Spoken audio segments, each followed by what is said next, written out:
An adult human contains an estimated 100 trillion cells, and yet we start life as a single cell. To grow, develop, and repair tissue damage, we rely on cell division. In eukaryotic cells, this process is accomplished by a series of well-orchestrated steps called mitosis. Every day our bodies must produce millions of skin cells to replace those lost through normal activity. Each of these cells must have a complete complement of the genetic material. Prior to cell division, where the cell divides into two identical cells, the DNA needs to be replicated so that each daughter cell receives an exact copy. Following DNA replication, the chromosomes condense in the nucleus of the cell. DNA condenses by wrapping around cores of histone proteins, forming nucleosomes. This beads-on-a-string structure is called chromatin. As a cell prepares to divide, chromatin coils up further, shortening and condensing the chromosome. The replicated chromosomes are called sister chromatids. The replication of DNA and the formation of sister chromatids is one part of the entire cell cycle. To prepare for cell division, the cell goes through interphase, which can be divided into three distinct phases. During G1 or gap1 phase, all the organelles and cytoplasmic components, including the centrioles in animal cells, replicate. Then during S or synthesis phase, the DNA replicates. Finally, during G2 or gap2 phase, all the enzymes needed to aid in the process of cell division are produced. Most eukaryotic cells spend a great deal of time in interphase, and a very short period of time actually dividing, a process called mitosis. The cell is now ready to go through mitosis, which consists of prophase, metaphase, anaphase, and telophase. During prophase, the chromosomes condense and become visible, appearing as two sister chromatids held together at the centromere. The cytoskeleton disassembles as the spindle begins to form. In animal cells, centrioles play an important role in the distribution of the chromosomes in the dividing cell. The centrioles migrate to opposite poles, establishing a bridge of microtubules called the spindle apparatus, and the nuclear envelope breaks down.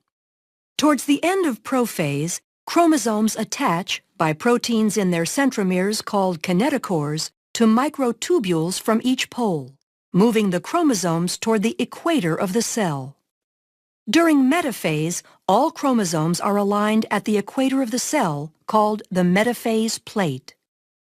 Anaphase begins with the degradation of proteins that hold sister chromatids together, freeing individual chromosomes. The free chromosomes are then pulled by their kinetochores to opposite poles. At telophase, a cleavage furrow forms in the center of the cell. This indentation is made from a constricting belt of actin filaments surrounding the inside of the cell's circumference.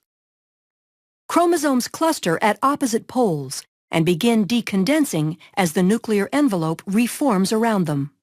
The spindle apparatus disassembles as the microtubules are broken down into tubulin monomers that can be used to form the cytoskeleton of the daughter cells.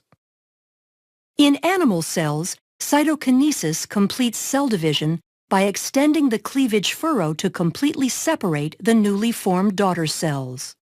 Since plant cell walls cannot be constricted by actin fibers, vesicles form an expanding membrane partition called the cell plate. Like animal cells, plant cells use cytokinesis to finish the division of the contents of the cytoplasm between the two identical daughter cells. During the cell cycle, certain checkpoints are encountered to make sure the process is occurring accurately. And if it is not, the cell cycle will stop at the checkpoint and correct, or possibly inhibit that cell from dividing. The first checkpoint is the G1S checkpoint, and is considered the primary point at which the cell cycle continues or stops. External signals and growth factors can influence the cell cycle and affect the progress at or before this critical checkpoint. The G2M checkpoint allows cells that have successfully completed all 3 phases of interphase to begin mitosis. The last checkpoint is the spindle checkpoint, ensuring that all chromosomes have attached to the spindle in preparation for anaphase. Growth factors, the size of the cell, and the nutritional state of the cell are all contributing factors in cell cycle regulation, ensuring that only certain cells divide at appropriate times. Once all the checkpoints in interphase are cleared, mitosis can occur.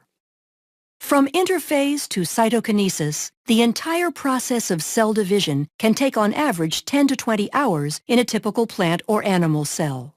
Depending on the nature and use of the cell, the process can happen at different frequencies as well. In humans, our skin cells have a high turnover rate due to wear and tear and go through mitosis very frequently, whereas other cells, such as adult neurons and muscle cells, rarely divide. The accuracy of mitosis, as well as the consistency of the checkpoints during interphase, ensure that most cells in a eukaryotic organism can produce identical copies of themselves. This process allows for growth and repair to prolong overall physiology as well as life itself.